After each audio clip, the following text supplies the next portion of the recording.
زمین میلی نہیں ہوتی، زمن میلا نہیں ہوتا، محمد کے غلاموں کا کفن میلا نہیں ہوتا۔ دوستان محترم، پچھلی ویڈیو میں کیا جانے والے سوال کے سب سے پہلے اذان کس صحابی نے دی تھی، اور اس کا صحیح جواب تھا آپشن سی، یعنی حضرت بلال رضی اللہ تعالی عنہ نے۔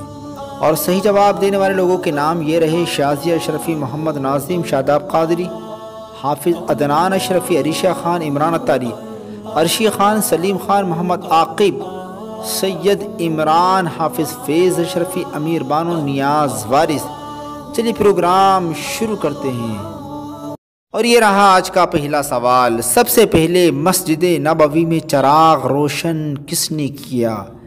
اور آپ کے آپشن یہ رہے: اے حضرت ابو بکر صدیق نے، بی حضرت عثمان غنی نے، سی حضرت تمیم داری نے، یا ڈی حضرت مولا علی نے۔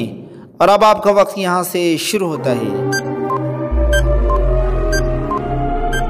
اور صحیح جواب ہے آپشن سی، وہ حضرت تمیم داری رضی اللہ تعالی عنہ ہیں کہ سب سے پہلے مسجد نبوی میں چراغ روشن کیا۔ اسماء الرجال مشکات شریف صفحہ نمبر 588۔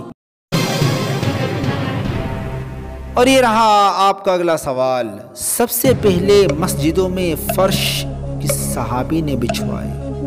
اور آپ کے آپشن یہ رہے: اے حضرت ابو بکر صدیق، بی حضرت عمر فاروق، سی حضرت عبد الرحمن بن عوف، یا ڈی حضرت عثمان غنی۔ اور اب آپ کا وقت یہاں سے شروع ہوتا ہے،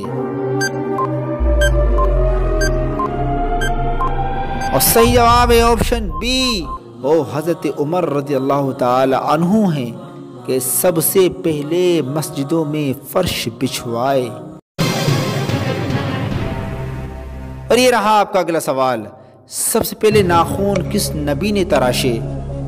اور آپ کے آپشن یہ رہے: اے حضرت آدم علیہ السلام نے، بی حضرت نوح علیہ السلام نے، سی حضرت ابراہیم علیہ السلام نے، یا ڈی حضرت داؤد علیہ السلام نے۔ اور اب آپ کا وقت یہاں سے شروع ہوتا ہے، اور صحیح جواب ہے آپشن سی، وہ حضرت ابراہیم علیہ السلام ہیں کہ سب سے پہلے ناخون تراشے۔ تفسیر نعیم جلد نمبر 1 صفحہ نمبر 810۔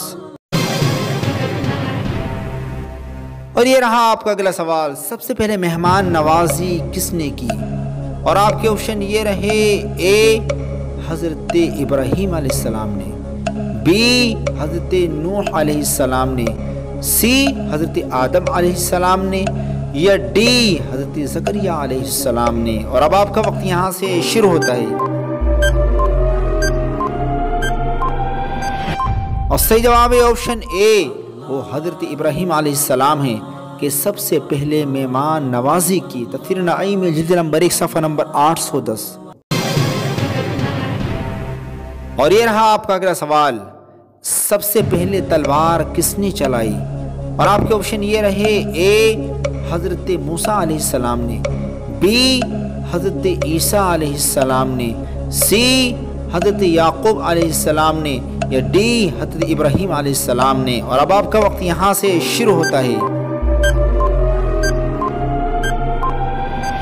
اور صحیح جواب ہے آپشن ڈی، وہ حضرت ابراہیم علیہ السلام ہیں کہ سب سے پہلے تلوار چلائی۔ تفسیر ابن کثیر پارہ 1 رکوع 15۔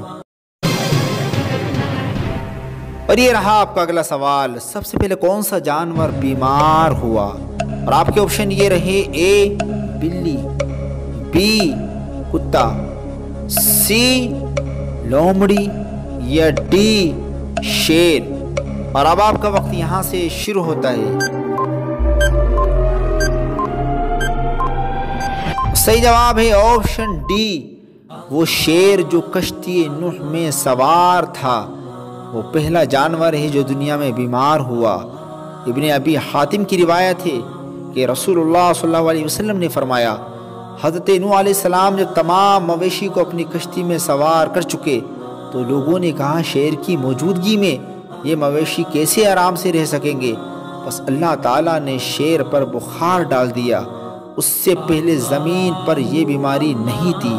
تفسیر روح المعانی پارہ 12 صفحہ نمبر 53، البدایہ جلد نمبر 1 صفحہ نمبر 111، تفسیر ابن کثیر پارہ 12 رکوع 4۔ اور یہ رہا آپ کا اگلا سوال، طاعت کے معنی کیا ہے؟ اور آپ کے آپشن یہ رہے، اے سنت کی ادائیگی، بی واجب کی ادائیگی، سی فرائض کی ادائیگی، یا ڈی یہ تینوں صحیح ہیں۔ اور اب آپ کا وقت یہاں سے شروع ہوتا ہے۔ صحیح جواب ہے آپشن سی، طاعت کے معنی فرائض کی ادائیگی، حرام چیزوں سے پرہیز اور حدود شرع پر کاربند ہونا ہے۔ طاعت کی حقیقت اللہ تعالیٰ کی معرفت، خوف خدا، اللہ تعالیٰ سے امید اور ہمہ وقت اللہ تعالیٰ کی طرف رجوع ہونا ہے۔ وہ بندہ جو ان اوصاف سے خالی ہوتا ہے وہ ایمان کی حقیقت کو نہیں پا سکتا۔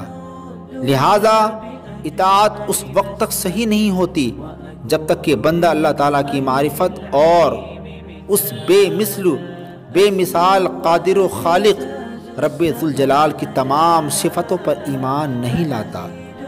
ایک بدوی نے حضرت محمد بن علی بن حسین رضی اللہ تعالی عنہ سے عرض کی کہ تم نے اللہ تعالیٰ کو دیکھا ہے، اس کی عبادت کرتے ہو؟ آپ نے فرمایا ہاں، دیکھ کر عبادت کرتا ہوں۔ پوچھا وہ کیسے؟ آپ نے فرمایا وہ آنکھوں کے نور سے نہیں، دل کے ادراک سے دیکھا جاتا ہے، اسے حواس سے نہیں پا سکتے، وہ اپنی لاتعداد نشانیوں سے پہچانا جاتا ہے، بے اندازہ اوصاف سے موصوف ہے، وہ کسی پر ظلم نہیں کرتا، وہ آسمان و زمین کا مالک ہے اور اس کے سوا کوئی معبود نہیں۔ بدوی بے ساختہ کے اٹھا، اللہ جانتا ہے کہ اسے کس گھرانے میں اپنا رسول بھیجنا ہے۔ باطنی علم کیا ہے؟ ایک عارف سے باطنی علم کے متعلق پوچھا گیا، انہوں نے کہا کہ وہ اللہ تعالیٰ کا راز ہے جسے وہ اپنے دوستوں کے دلوں میں ڈال دیتا ہے اور کسی فرشتے اور انسان کو اس کی خبر تک نہیں ہوتی۔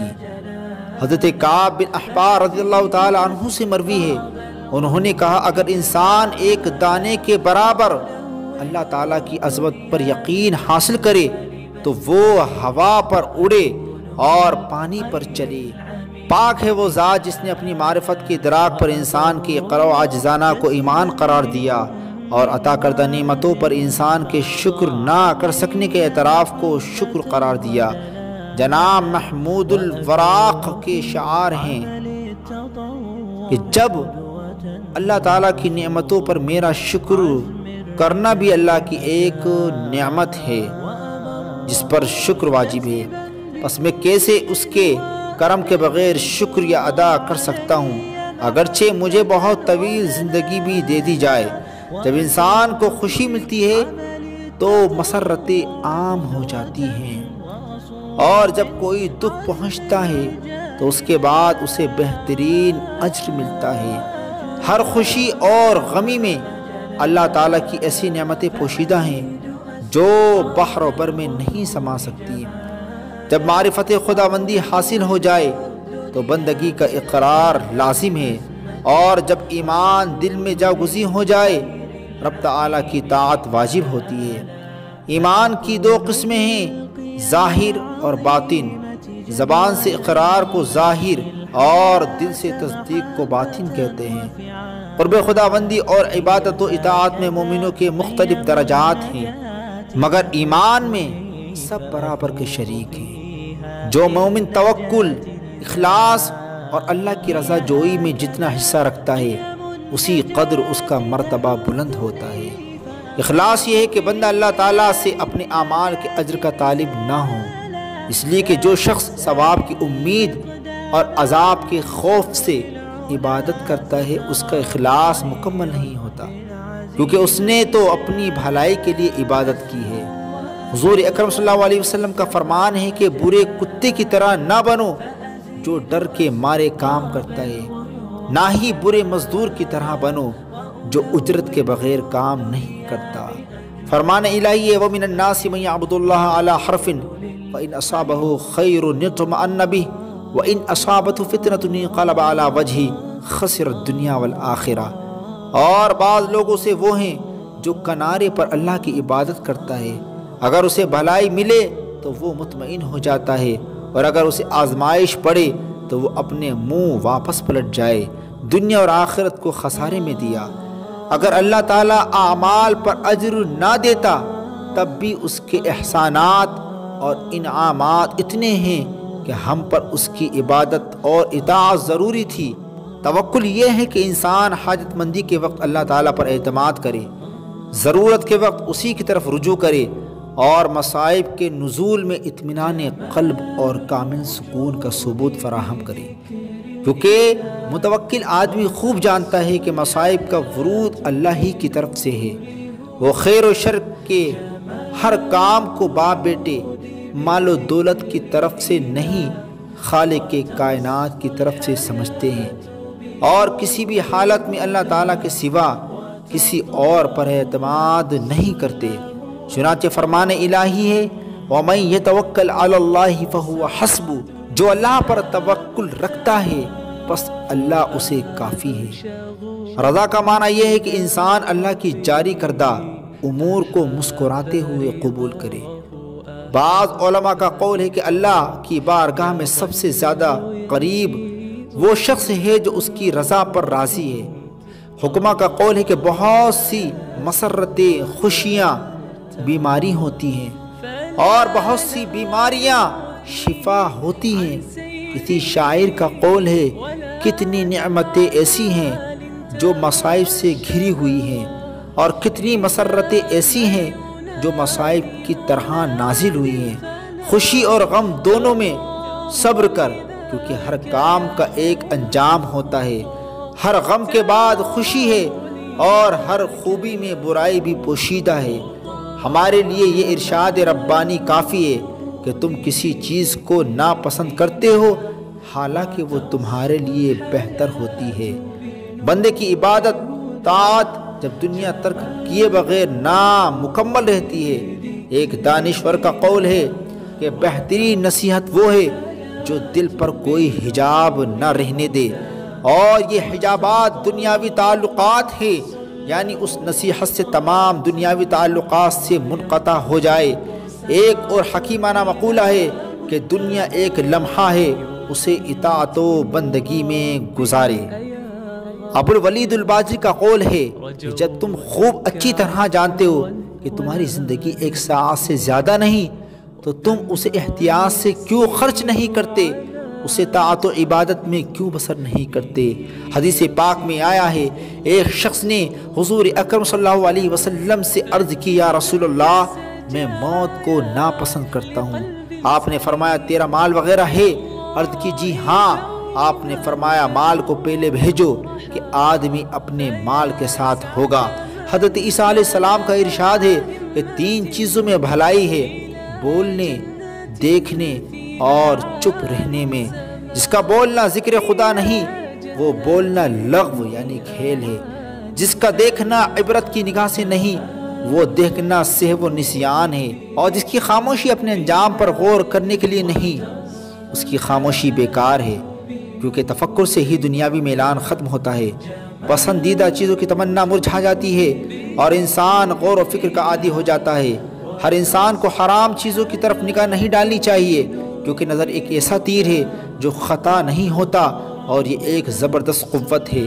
فرمان نبوی ہے نظر شیطان کے تیروں میں سے ایک تیر ہے، جس نے خوف خدا کی وجہ سے اس حرام کو بچا لیا اللہ تعالیٰ اسے ایسا ایمان عطا کرے گا جس کی لذت وہ اپنے دل کی گہرائیوں میں محسوس کرے گا۔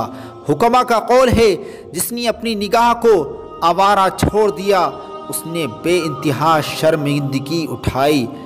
یہ آزاد نگاہی انسان کو بے نقاب کر دیتی ہیں، اسے ذلیل و خوار کرتی ہے اور جہنم میں طویل مدت تک رہنے کو اس پر واجب کر دیتی ہے۔ اپنی نظر کی حفاظت کر، اور اگر تو نے اسے آوارہ چھوڑ دیا تو برائیوں میں گھر جائے گا، اور اگر تو نے اس پر قابو پا لیا تو تمام اعضائے بدن تیرے مطیع ہو جائیں گے، فرما بردار ہو جائیں گے۔ افلاطون سے پوچھا گیا کہ دل کے لیے زیادہ نقصان پہنچانے والی چیز کیا ہے، کان یا آنکھ؟ اس نے کہا یہ دونوں دل کے لیے پرندوں کے دو پروں کی طرح ہے، وہ انہی کی قوت سے اڑتا ہے، جب ان میں سے کوئی پر ٹوٹ جاتا ہے تو وہ اڑنے میں بہت دشواری محسوس کرتا ہے۔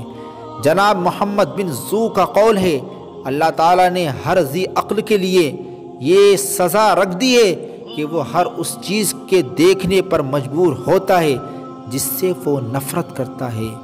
ایک زاہد نے کسی شخص کو دیکھا، وہ ایک لڑکے سے ہنسی مذاق کر رہا تھا۔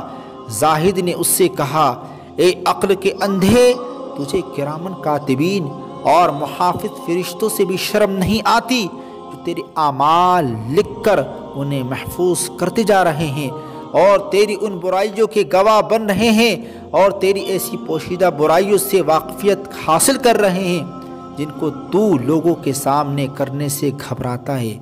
قاضی الارجانی کہتے ہیں، اے میری دو آنکھوں، تم نے غلط نگاہی سے کام لے کر میرے دل کو بہت بری جگہ پر لا کھڑا کر دیا ہے۔ اے میری آنکھوں، میرے دل کو گمراہ کرنے سے رک جاؤ، تم دو ہو کر ایک کو قتل کرنے کی کوشش کر رہے ہو۔ حضرت علی رضی اللہ تعالی عنہ کا فرمان ہے کہ آنکھیں شیطان کا جال ہیں، آنکھ سریع الاثر عضو ہے اور بہت ہی جلد شکست کھا جاتا ہے۔ جس کسی نے اپنے اعضائے بدن کو اللہ تعالیٰ کی عبادت میں استعمال کیا، اس کی امید برائی، اور جس نے اپنے اعضائے بدن کو خواہشات نفسانی کے پیچھے لگا دیا، اس کے اعمال باطل ہو گئے۔ اور یہ رہا آپ کا آخری سوال، ہمارے نبی کے کون سے صحابی کو بلی پالنے کا شوق تھا؟ اور آپ کے آپشن یہ رہے، اے حضرت عمر فاروق، بی حضرت عثمان غنی، سی حضرت مولا علی، یا ڈی حضرت ابو ہریرہ۔ دوستو اس کا جواب آپ کو کمنٹ باکس میں جا کر کے دینا ہے۔ جو صحیح جواب دیں گے اگلی ویڈیو میں لوگوں کے نام بولے جائیں گے۔ تب تک کے لیے آپ اپنا خیال رکھیے گا۔ اللہ حافظ، فی امان اللہ۔